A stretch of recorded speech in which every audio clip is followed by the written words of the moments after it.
Yo, what's up, YouTube? We back with part 4. We just found out who Jamal dad was, as in Deputy Gullant, Deputy Warden Gullant. And don't forget to bring your snacks. We finna react. Go ahead and like that subscribe button, subscribe that like button. Comment what you want to see next. Make sure you leave a like on this build video. It's a build season, and then we are. Bro, I'm thinking I'm tripping. I'm talking about, I think I'm hearing stuff.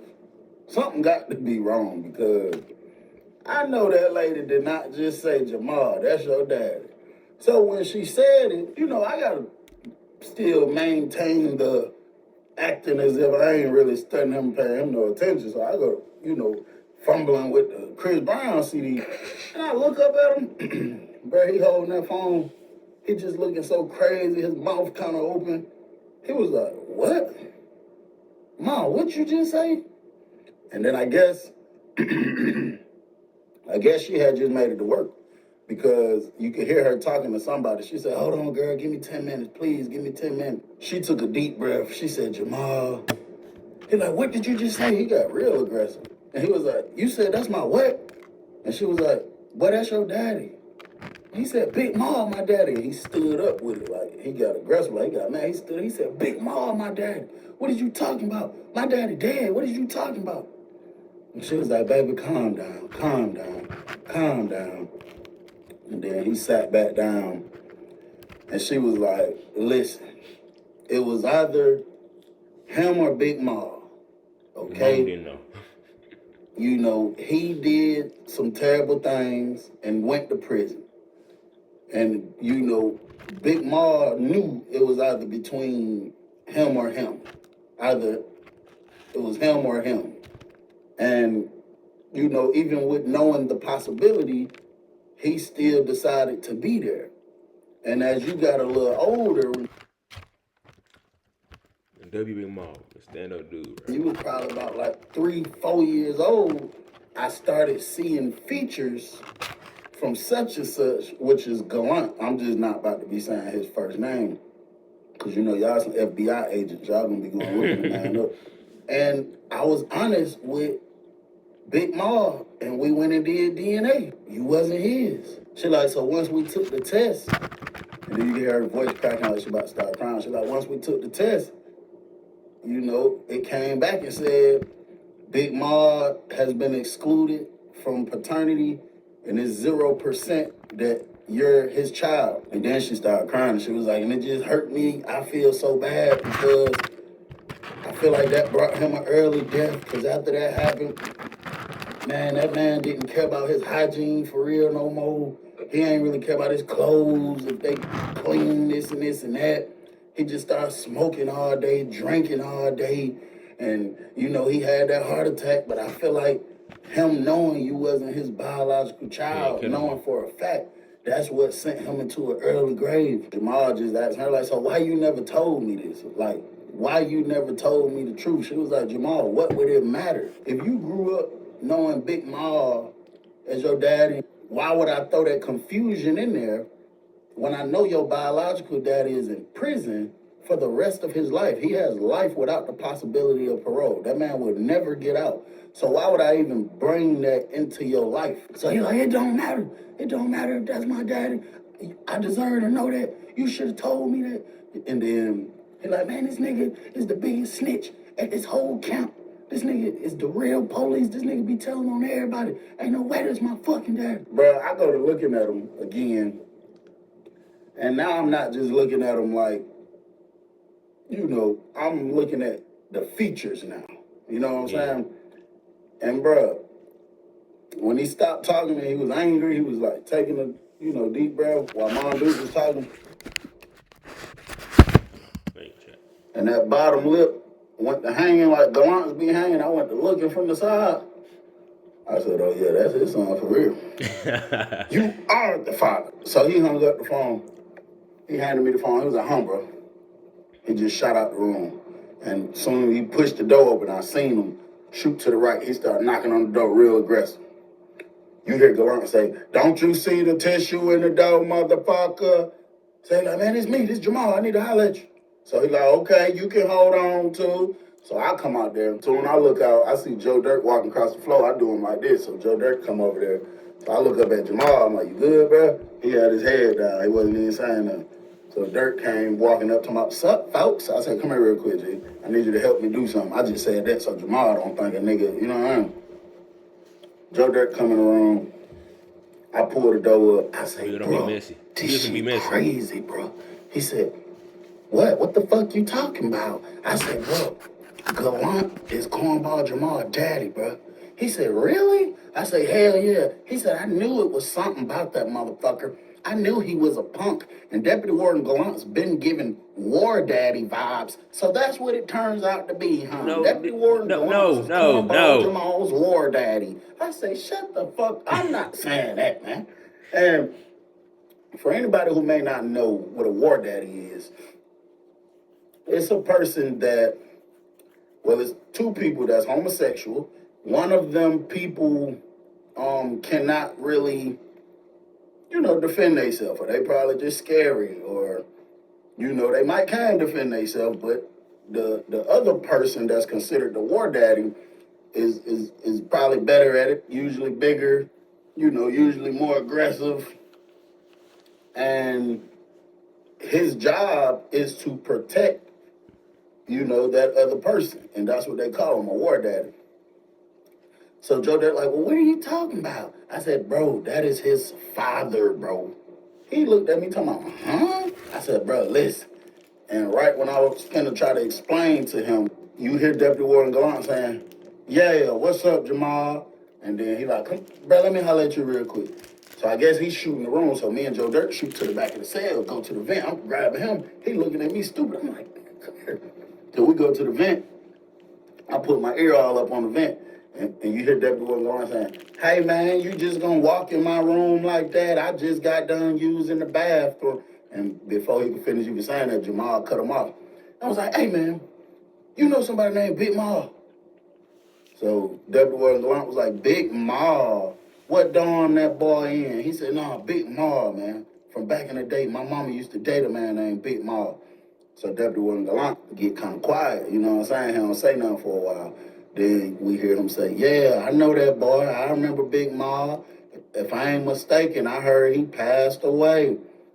And then Jamal had got kind of quiet. Deputy Warden, Joe Dirt sitting here looking at me all crazy, all kind of stupid ass facial expressions, laughing and chuckling. I'm like, man, shut the hell up, man. So next thing you know, you hear that man say, did you know you was my pops?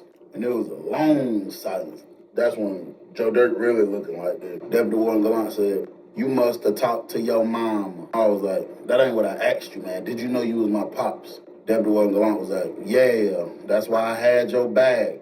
That's why I ain't let nothing happen to you, yeah? And when you talk to your mama, why was she? I told y'all. I said that had to be the reason. I told y'all, man. Told y'all. Bring that up to you, man. And then he told, this man tell Deputy Warden Gullant the entire story from how he talked to her, meaning what device he talked to her on, had me nervous as hell. And Deputy Warden Gullant, once he got done talking, he gonna say, I knew that boy Bill had a cellular device over there. I knew he had one. He ain't fooling me. And then he just went to talking, and then Gullant was asking him how your mama doing and this and that. Bruh, Jamal started like screaming stuff, but we couldn't really make out what he was saying because it was like, like when you're overwhelmed with emotion and you crying and you screaming, it was like that. And then like you hear Deputy Warden Gullant saying, come here. So and then it's like some bumping noise. So I guess Jamal like probably spazzing out, walking off, and Deputy Warden Gullant trying to grab him or something. And then you just hear just weeping. Jamal was over there crying. So I'm assuming Deputy Warden Gullant was probably over there hugging him or something. And Joe Dirt gonna look at me and whisper, folks, you sure that's his real dad? War daddy thing could still be a real thing. I said, bro, shut up. Joe Dirt so so dumb. You just heard, ah!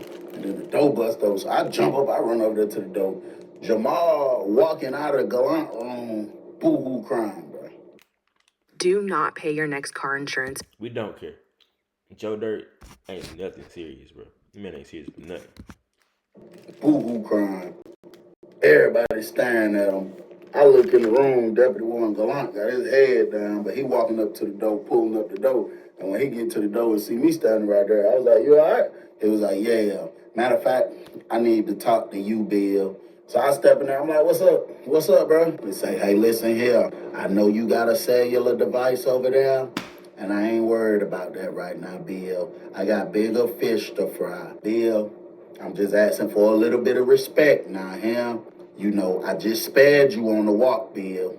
I just spared you about that mess that happened down there on that walk. And you know, you still owe me one, Bill. Them double cheeseburgers wasn't enough. You still owe me one. So all I'm asking you, keep this between us. Don't let nobody know nothing you heard on that cellular device. I was like, all right, bro. He was like, all right now, Bill, give me a moment. And then I left out. I'm chilling. I'm doing me. Dirt keep coming in and out talking about it. Like, he still can't believe it. So I told Joe Dirt, though, like, straight up, like, you know, don't repeat that. Don't say nothing to nobody. You know what I'm saying? So he like, yeah, you already know I ain't gonna do that. You know what I'm saying? Sure. So, bro, later on, I just got out the shower. I'm getting my stuff ready just, you know, for the night. Knock at the door. Yo, it's Jamal. He come in. I'm like, what's up, bro? And you can tell on his face, like, you know, you could tell when a nigga done been crying. You know what I'm saying? Yeah. That's how his face was. Bro, that is so crazy, bro. I was like, what, you need to use the phone again? I'll step out this time, you know, let you do what you gotta do. So he like, hell yeah, bro, if you don't mind. So I give him the phone, I step out the room. I go over there, fuck with Dirt for about 20 minutes. I go back in the room. So when I was walking in, he was telling Mom, dude, I love you, I'll talk to you later. So he get off the phone. When I come in, he tell me the whole story about Big Mal and you know how he remember him for being his pops and he never even heard nothing about Gullant and this and that. And he had Big Mal, you know, he was named after Big Mal. Bruh, that man said, but you know what I've been thinking about? You know why it's cool though? And I said, why? He said, nigga, Gullant is the biggest snitch at the whole compound, nigga. Nigga, that's family power. Nigga, that's my dad. Man, nigga, I'm finna have power around this bitch. So I was like, hey, listen, I wouldn't, you know, take it in that type of route. You know what I'm saying? You just never know, bro. Like, that ain't necessarily the way you probably should be looking at it.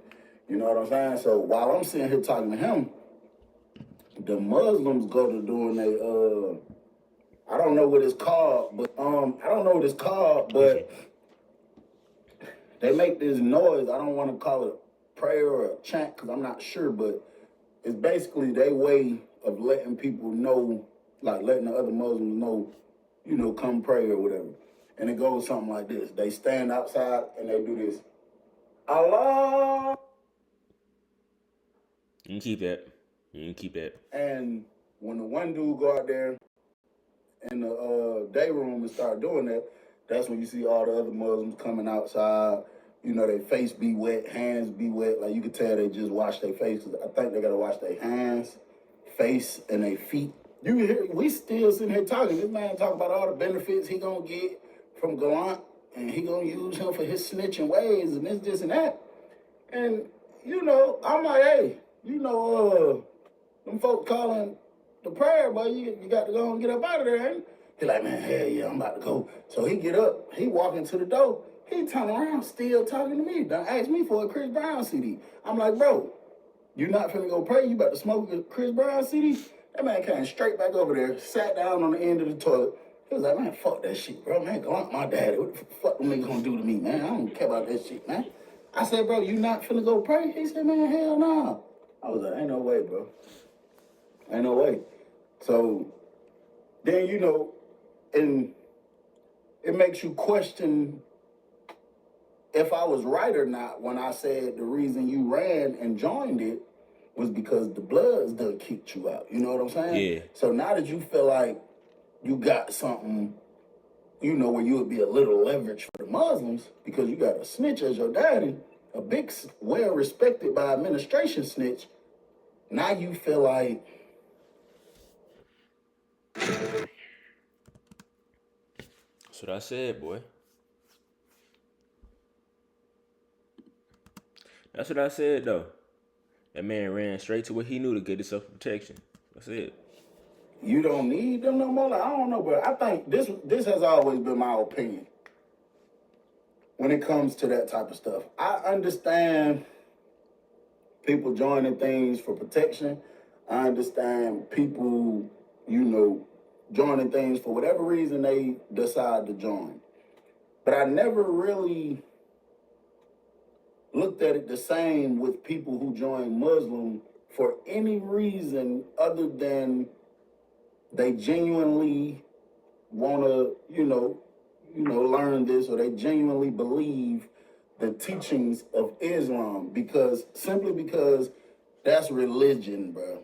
That's not nothing to play with. That's not like a game where you just go play around. And in prison, sometimes, people carry themselves as a gang. It is what it is. But I'm saying in a serious manner where, the entire basis of this is around God and things related to God. I just don't think that's something people should be playing with and running, joining because this happened. I just wouldn't play like that with no religion. So I guess, one of them saying him come in my room, but they know he be coming over here or whatever, because it was a knock at the door. I'm like, yo, they pulled the door open. It was one of the Muslim dudes. He got his rug thrown over his shoulder. He got his kufi on. He was like, what's up, CB? I was like, what's up, bro? He looked at bro. He was like, all right, I'm good. He looked at bro. He was like, hey, come on. It's time to pray. And bro was like, man. So he was like, what you mean, He was like, bro, I'm straight. He said, you not finna come pray? Bro was like, nah, bro, I ain't Muslim no more. I'm straight. And he was just staring at him for a minute. He turned around and closed the door. So we were actually in the dorm with the imam. The imam, outside looking in, the imam is like the head Muslim, but I've had a Muslim tell me that the imam is the leader of the prayer or something like that, leader of the group, the prayer or something like that. So he come knock on the door. I'm like, yo, he pulled the door open. He like, excuse me, brother. I'm like, nah, you good? So he looked at bro. He was like, hey, let me holler at you real quick. So Jamal jump up. He was like, man, what's signing, bro? What's signing, bro? At the end of the day, bro, come on, man. Like, come on, bro. Ain't nobody got time for this lame ass shit. You know what I'm saying? Thinking like, damn, that nigga whole energy just shifted, just turned that fast. You know what I'm saying? Turn up out of nowhere. So he like, first off, calm down.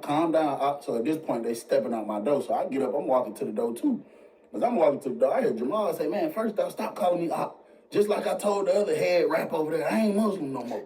So I'm like, oh, this nigga tripping, bro. And that man said something, head rap, I ain't Muslim no more.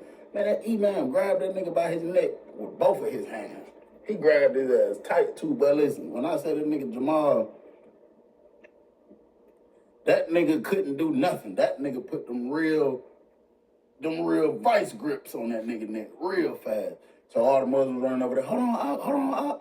Man, next thing you know, keep in mind, we're right in front of my room.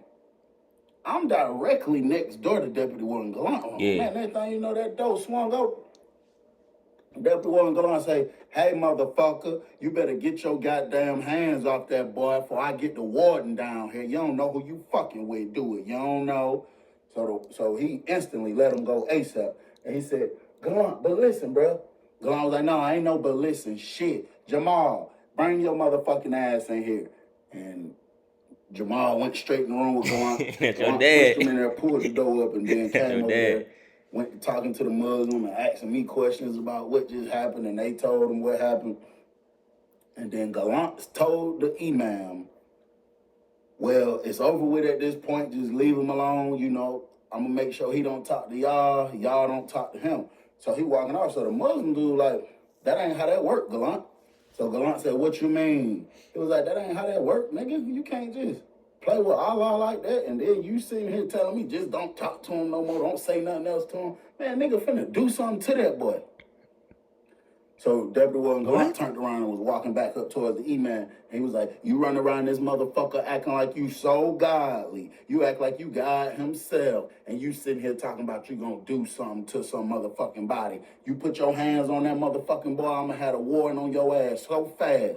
So, they just go to arguing because all the Muslims like, bro, you always on some Did I hear that right? Cause he said he gonna put your, all right. So cause he said he don't want to do what you said do. We gonna get violent now. All right, dog. Police shit, bro. Like, anytime something happens, you always say something involving 12 or involving the police to some degree, bro. You know what I'm saying? But the email, I'm still like, you know, I'm not studying nothing you talking about. Jamal really just stay close to Gullant all that day. We go to detail the next day. Jamal want to go back to the dorm for lunch, talking about he wanted to cook a little pocket in the items that the warden secretary would give us. You know, she don't got up there. Which, I mean, I was cool, because she got Cheetos, beef sticks, and noodles. That's enough for a pocket right there and there. Cornball Jamal, when he came back up to the detail and opened his mouth, bro, that man had blood all in his mouth. He said he went down there and the imam got some Muslims to jump on him. But he wasn't knotted up or nothing. Like, you couldn't even tell. He had some little scratches on his arm, but it was blood all in his mouth.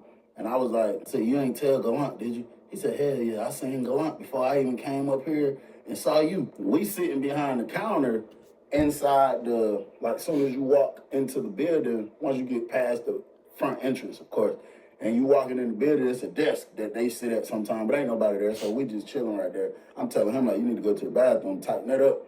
So the warden come walking straight through. He was looking like this, and he was like, hey. I looked up, I was like, yes, sir. He said, no, not you, him. And he was like, he ain't say nothing, he just looked at him. He said, such and such, such and such, the imam, the head Muslim, that's the one jumped on you, or they had somebody jump on you. And Jamal nodded his head. He said, you ain't got no injuries or nothing.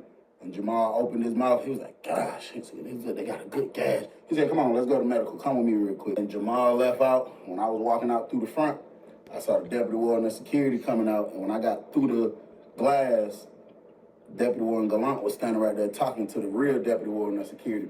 And he was like, yeah, man. And you know, them guys don't know, you know, about who Jamal is. So at that point, it let me know all the administrators knew what was going on. I wouldn't be surprised if Gullant, the one got them transferred down there. So he said, yeah, you know, they don't know what's going on, and I can't expose my hand, Warden, but that motherfucker gonna have somebody jump on my little boy. I really want to beat his fucking ass before y'all transfer the motherfucker up out of here. So, right, you know, when he was saying that, that's when the deputy warden saw me. So he just started laughing. He didn't say nothing, I guess, to, you know, just make it seem like he's not entertaining the conversation or whatever. And I went out there and sat on the bench. They all walked down there to the dorm. Bro, they came walking back up. You gonna let him do it, though? About 10 minutes later with the cart, they had an imam and two of the other Muslims in the dorm handcuffed. All their property was on the carts. I'm thinking they finna take them to the hole or the tier or something. They take them straight to ID. Straight to ID. I had to go in there and help with like the property stuff, because when people coming in or going out, it's just so much you got to do in property and getting these things together, these bags where they blanket sheets, all that type of stuff be. So I had to go help with that. Bro, them folks got immediate transfer that same moment. That boy Deputy Warden Gullant, that nigga gonna get it done more than King Young. We're gonna get it done. But hey, listen, bro. At the end of the day, you know, you don't never want to be in a situation where you in prison. Yeah. And meet your pops. You know what I'm saying? Do the right thing.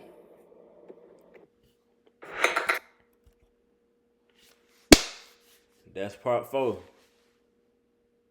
Jamal, there's something wrong with Jamal, I ain't gonna lie to you. But I guess whatever works, dog. Whatever works, bro. I guess. I hope y'all enjoyed that video. We got a few more coming for the week, especially for this day. We're gonna drop at least 2 today. This is 4. This is 2. Having a moment, but yeah, I'm gonna see y'all. Peace.